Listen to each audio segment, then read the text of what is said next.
India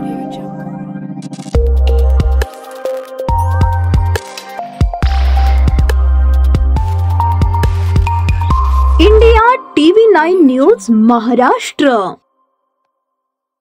Solapur महानगरपालिकेचे आयुक्त doctor Sachin Ombase यांनी विभागीय कार्यालय क्रमांक 6च्या हद्दीत विविध महत्त्वपूर्ण विकास कामांची पाहणी करून संबंधित अधिकाऱ्यांना योग्य त्या सूचना दिल्या। सार्वजनिक शौचालयांची पाहणी आणि दुरुस्तीची कामे दमाणी नगर परिसरातील सार्वजनिक शौचालयाची आयुक्तांनी प्रत्यक्ष पाहणी केली।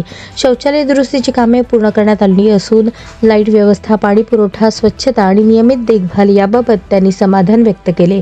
तसेच थोबडे वस्ती येथील सार्वजनिक शौचालयालाही भेट देत स्वच्छता आणि सोयी सुविधांची तपासणी केली। आवश्यक तेथे तातडीने सुधारणा करण्याच्या सूचना देण्यात आल्या। 54 मीटर रस्ता तसेच ब्रिज परिसरातील सुरू असलेल्या कामांची पाहणी करताना आयुक्तांनी त्या कामांना गती देण्याचे आदेश दिले। नागरिकांच्या दैनंदिन वाहतुकीत अडथळा येऊ नये म्हणून रस्त्यांची कामे निर्धारित वेळेत पूर्ण करण्यावर त्यांनी भर दिला। छत्रपती शिवाजी महाराज पुतळा परिसराचे सुशोभीकरण सुरू असून छत्रपती शिवाजी महाराज पुतळा परिसरात सुरू असलेल्या सुशोभीकरण कामांचीही आयुक्तांनी पाहणी केली। हे काम अंतिम टप्प्यात असून 30 डिसेंबरपर्यंत सर्व कामे पूर्ण करावीत अशा स्पष्ट सूचना संबंधित कंत्राटदारांना देण्यात आल्या।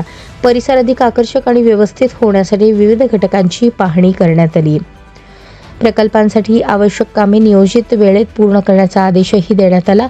या पाहणी दौऱ्यात नगर अभियंता सारिका अकुलवार, अंतर्गत लेखा निरीक्षक राहुल कुलकर्णी, विभागीय अधिकारी जावेद पानगल, प्रकाश दिवाणजी, प्रकाश सावंत, मनोज जाधव, सागर खरोसेकार आदी मान्यवर उपस्थित होते। महानगरपालिका हद्दीत सुरू असलेल्या सर्व विकास कामांचे दर्जेदार आणि वेळेत काम पूर्ण व्हावे यासाठी प्रशासनाकडून सातत्याने पाहणी करण्यात येत असल्याचे आयुक्तांनी यावेळी सांगितले।